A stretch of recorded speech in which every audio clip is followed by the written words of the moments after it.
నేను అందుకే కాపు కులస్తున్నట్టు అడుగుతున్నా, సార్ మీలో ఎంతమంది రంగాన్ని చూశారో నాకు తెలియదు. ఇప్పుడు 40 ఏళ్ల వయసు ఉన్న వాళ్ళు ఎవరు చూసి ఉండరు. నాకు 81 నుంచి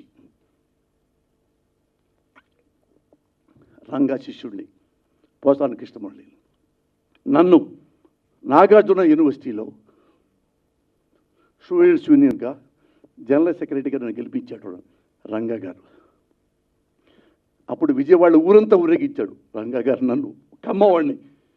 మా కమ్మాళ్ళు అన్నారు, రే నువ్వు వాడికి వెళ్తున్నా విజయవాడలో, ఆయన నేను యూఏ పార్టీలో ఉండమంటాడు, ఆయన అందులో చేర్చుకుంటాడు. రంగా ఆ టైపు కాదురా, అతను కాపే, మన కమ్మే, మన పడపోవచ్చు. నాకు ఇష్టం. వెళ్ళాను, బత్తు తిప్పాడు, నాకు అన్నం పెట్టించాడు, నా పక్కన కుర్రాళ్ళకి అన్నం పెట్టించారు. నన్ను అడగల మన పార్టీలో చేరారు, యుఎస్లో కాదు. అంత గొప్ప రంగా నాకు బాగా తెలుసు. ఆయన అంటే నాకు ప్రాణం.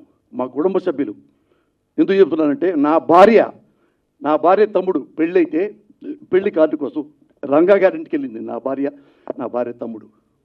రంగా గారు ఎంతో ఆప్యాయతం, రతన్ కుమారి ఇదిగో చావా అమ్మాయి వచ్చింది, చావా గారి అమ్మాయి వచ్చింది, అంత బిడ్డల్లా చూశారు నన్ను, మా కుటుంబ సభ్యుల్ని. అతనికి కంపకులంలో పుట్టాడు, కాపు కులంలో పుట్టాడు, కాపును ప్రేమిస్తాడు. కానీ అన్ని కులాల వాళ్ళు ఆయన దగ్గర పనిచేస్తారు, అన్ని కులాల వాళ్ళు ఆయన దగ్గర అనుచరులుగా ఉంటారు, సహచరులుగా ఉంటారు. కొంతమంది చంద్రబాబు దగ్గర అనుచరులు ఉంటారు, డబ్బులు ఇస్తే పనిచేసేవాళ్ళు. ఈయన దగ్గర సహచరులు ఉంటారు, ప్రాణం ఇచ్చేవాళ్ళు. That is Ranga.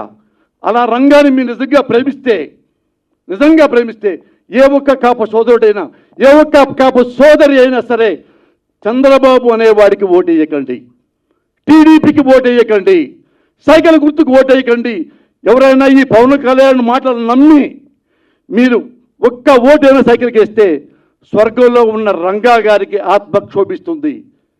మీరు ఆ ఓటు వెయ్యకపోవటమే రంగా గారికి ఇచ్చే గొప్ప నివాళి. జోహార్ రంగా. Thank you.